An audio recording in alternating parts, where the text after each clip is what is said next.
Hello, and welcome to the Path to Success presentation. My name is Shanna Pecora, and I'm the coordinator of Student Success and Engagement. It's a title that essentially means that I'm here to support students in any way that I can. If you ever have questions about study skills, life skills, mental health, or anything else, you're welcome to reach out to me. If I can't answer the question, I can at least direct you to where to go for the answer. Today, I'll be talking about how to be successful at Allen College. You are about to start a new program, and some of these tips and tricks could be very beneficial for you moving forward. So let's dive in and talk about what it takes to be successful at Allen College. I would like to start out by first reminding you that success isn't linear. What skills and strategies work for one person may not work for another. There may be some classes that the content comes easily to you and others that you really have to work to master. That is all right.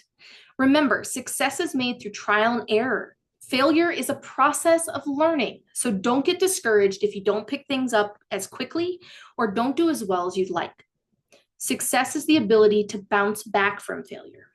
Be sure to be persistent, maintain your positive attitude, and just do the best you can do. Don't compare yourself to others and their achievements. Your path is your own, and remember, it isn't linear. While that path isn't linear, there are some skills and actions that successful students tend to do. We're going to dive into each one of these topics and discuss how you can utilize these skills and actions to get the most out of your Allen College experience. Let's start with the first one, accepting personal responsibility. The reality is you are responsible for your own education. It doesn't matter how much support faculty give you, how many study guides you have. It is ultimately up to you to do the work, put in the time, and master the content.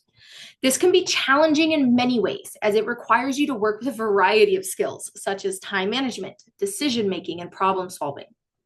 You'll also need to make sure you're studying regularly, completing your assignments, and ultimately using the supports that you need. If there are any skills that you're worried you may be lacking in, or perhaps that you haven't used in a while, be sure to reach out to myself or your faculty for suggestions. We're happy to help with tips and tricks to get you back into the swing of classes. The next skill, after accepting personal responsibility, is discovering self-motivation. It sounds easy, but it's actually a very difficult skill to master. Self-motivation isn't the mentality of just getting things done. Self-motivation means finding your passion and engaging in what you're learning. Many students struggle with this, especially when it comes to classes that are outside of their specific field they want to pursue. Also, when students lack self-motivation, it's often seen as being lazy, and that is not the case. Lack of self-motivation is a lack of a skill, and just like any skill, it can be worked on. If you find yourself lacking motivation, avoid getting down on yourselves and using words like lazy. The negative mentality will only serve to separate you further from motivation and success. There are many ways to promote self-motivation, but the ultimate foundation is to care about what you're learning. You're at Allen College because you're pursuing a specific career, so you already have shown that you care about the subject field. So you have the first foundational step down. Next, you need to be interested in what you're learning. This can be a bit tricky for some subjects, but if you can find a way to tie it back to your joy and your end goals, it can be very motivating and help you through tough content. You'll also want to engage in the material. It's not just enough to read over your notes or reread the textbook. Really engage. Maybe join a study group or create special study guides for different topics with lots of colors and images. The more engaging you can make it for yourself and your mind, the better. Lastly, ask yourself why you want to learn the information. Does this content fit into your end life goals? And can you create rewards or consequences on if you master the material or not? It sounds very simplistic, but sometimes the simple strategies work the best. Along with self-motivation, you also need to master self-management. Self-management is a system where you prioritize the important actions, plan and execute your days, and develop self-discipline. Sounds easy, doesn't it? When it comes to prioritization, everyone is going to be a little bit different. Some may have other priorities in their lives, like family or work, or perhaps other things that are going on at the time. As strange as it is to hear, it's okay if schoolwork isn't your number one priority. As long as you acknowledge that and understand that sometimes you will have to move things around for your academic success. When it comes to planning and executing your day, there are various ways to do this, mainly a time management system. This is something you'll need to find on your own. Some like a paper planner, some digital. Perhaps the system that works best for you is a series of alarms and chaotic stacks of sticky notes. If it keeps you organized, on time, and getting things done, that is what matters, no matter how the system looks. Lastly, you need to develop self-discipline, or better known as the art of saying no. This is harder than it sounds, and saying no sometimes means saying no to friends or family for events and activities. When you have something come up, ask yourself, does it help you towards your goals and priorities, or will it hinder them? If they help get you to your end goal, go for it. If not, perhaps consider if it's best to do that action, or if there's another time that you could do it, or another way you could participate. A skill that comes along with mastering self-management is also employing interdependence. A lot of people mistake interdependence as the opposite of independence. It isn't. Instead, they should work together to make for a whole experience. While at Allen College, there will be a lot you need to do independently. You're responsible for your studies, being prepared for class, organizing your schedule, arriving on time. However, you will also need to work on your interdependence, which is using supports available to you and asking for help when you need it. Going into the healthcare field, you understand that there is a time when people need help. Perhaps they are ill or they're injured and they can't fix themselves on their own. That is essentially interdependence. They will come to you as a healthcare professional for help. So it's important that you also have this skill in return. Interdependence means you utilize your supports, even when it can be intimidating or embarrassing to ask. You're attending this institution, and we put a lot of effort into making sure that you have excellent supports. So be sure to use them. While it can be a benefit to being independent, please do not let yourself focus on being solely independent at the risk of your success. There is nothing wrong with asking for help when you need it. At Allen College, we have a multitude of supports. We start with supports that help with course content like peer tutors, net tutor, course instructors, and advisors. These are ways you can get extra support if you have questions or feel like if you're not grasping the material. You could email instructors or catch them after class. You could schedule a meeting with an advisor or even drop in for tutoring, whether that's online or in person. As for academic skills, we have the use of the Office of Student Success, which is me, Shanna Pecora. Then we also have the Student Success Blackboard page. This page is dedicated to all the supports and resources available for students. So make sure you take a good look around and see what you can use. We also have academic resources page on the Allen College website and the resource boards on campus, all available for you to use. Lastly, we have some additional services, such as the Barrett Library and librarians for research and writing. We have peer mentors for a few different programs. And then we also use Grammarly and Turnitin. You can actually get the Grammarly license upgraded for free as a student. Be sure to check out the Student Success Blackboard page for this. And Turnitin is a platform that allows you to check your papers prior to submitting them to your faculty for plagiarism issues. You can utilize the Turnitin boxes on the Student Success Blackboard page for this specific reason. Another resource we have in our community is the ASAP Clinic. This is a 100% free service for those who don't have insurance or are unable to access their current PCPs. Students are encouraged to check out ASAP Clinic for volunteer opportunities, as well as to use their services when they're needed. Another skill we're going to work on is gaining self-awareness. Self-awareness is simply the art of being honest with yourself. Throughout your time at Allen College, it's good to check in on your progress and how you're viewing your education. Are you getting the grades you want? Are you being the best version of yourself? Are there habits and activities that are hindering your success and achievement? These are questions that help guide you to self-awareness. It's not enough just to acknowledge these answers, though. You also need to put the time in to make the adjustments when needed. If the way you're studying isn't working, then you will want to try other techniques. If you don't feel like you're giving it all, then ask yourself why and how you can change it. That is self-awareness. Gaining self-awareness goes hand in hand with adopting lifelong learning. Let's discuss this a little bit more. Being in the healthcare field, it's very important that you adopt a mindset of lifelong learning, as things can change quickly in the field. Perhaps a new test is developed, or a new understanding of an illness, or a new policy.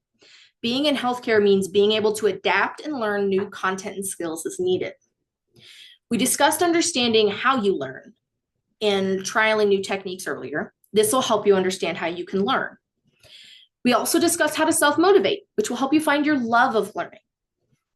Developing lifelong learning is about taking the extra steps.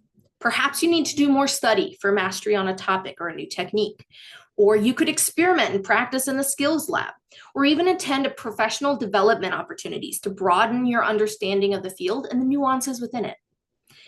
It is important to be successful long-term that you really push yourself and what you understand about your field. A habit of successful students that can be a bit challenging, even as a person, is developing emotional intelligence. Emotional intelligence is when you acknowledge your feelings, understand why you feel that way, and how you can express those emotions in a helpful way. It can be difficult to develop emotional intelligence, as it requires a lot of understanding on how you feel and how you respond to stressors. For example, you need to be self-aware and manage your emotions. However, you also need to take in social and awareness and relationship management, as how you react when feeling strong emotions could impact others. What I always recommend with emotional intelligence is to recognize that your feelings are valid. You feel what you feel. Just be aware of why you feel it and how you express those emotions to others. A lot of time people misunderstand that emotional intelligence means having to have positive thinking. That is not necessarily the case. If you feel sad, then be sad. If you feel happy, be happy. However, remember that how you think and approach hard situations is what will help you succeed or struggle in the future. Positive thinking is being able to understand that things can be unpleasant, but you can work towards making things better. If you're ever feeling overwhelmed or feeling like you can't break out of the negativity spiral, or maybe you just want to talk to someone in a confidential space about your thoughts, you're welcome to utilize our Employee Assistance Program. This program is free for students to utilize and is 100% free and confidential.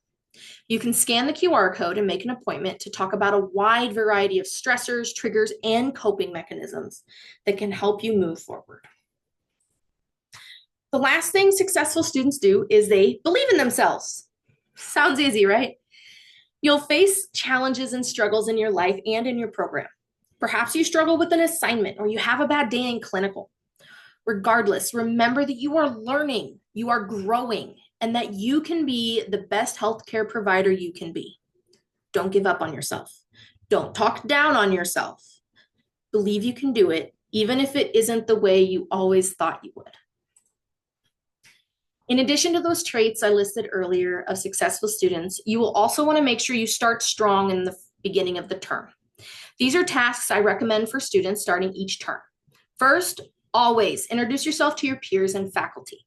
Allen College uses a cohort model, so you will get to know your peers early on, but you may have new faculty or clinical instructors, so make sure to take the time to get to know them. Meet with your advisor. Your advisor is like a trail guide who helps you through the program and makes sure you're on track for graduation. It's always a good idea to meet with your advisor or at least reach out to them via email at the start of every term. It can help you make sure that you don't have anything you're missing going into a new term. Reading through the syllabi is very, very important. Assignment dates, test dates, and specifics of the course are listed there. And the faculty may not give reminders or notices since you already have a copy of these dates. Your first week, go through your syllabi very carefully and make sure you note all the little details. You'll also want to respond to your remaining emails. Here at Allen College, you will most likely receive a lot of emails. But it is important that you keep your inbox under control or you will miss very important information. Use folders and filters to help keep things neat so you never miss important announcements. And lastly, always be prepared. Here at Allen College, we have the Allen Exchange, which is a food bank that also includes school supplies, personal supplies, textbooks, and scrubs. Be sure to stop in at the Barrett Fort Computer Lab to grab any supplies you need at the start of the term.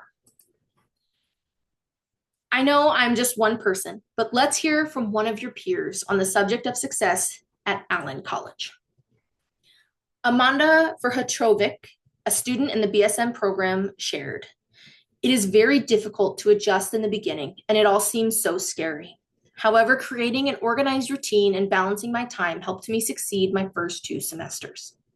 When I was struggling, I would meet with my teachers in Shanna and have them talk to me about what I can work on to become an even better learner. I also met with my teachers after every exam, even if I got a great score. It is so beneficial to my learning. Don't be scared to reach out to staff. They're here to help in any way they can." Be sure to take Amanda's advice to heart. It can help you succeed. If you take only one thing from this presentation, please take the reminder that you don't have to do it alone. Allen College provides a variety of supports and faculty and staff that can assist you, no matter what you need. But we can't help you if you don't reach out, so please communicate and reach out when needed. Thank you for listening to my presentation. As I said before, my job as coordinator of student success and engagement is to help you in any way that I can. You're welcome to reach out to me via email, phone. You can stop by my office. You can even scan the QR code to schedule a one-on-one appointment with me. You don't even have to ask. You can just throw it on my calendar. I'm happy to meet in person or virtually, whatever you need. If you ever have any questions, I'm always happy to help.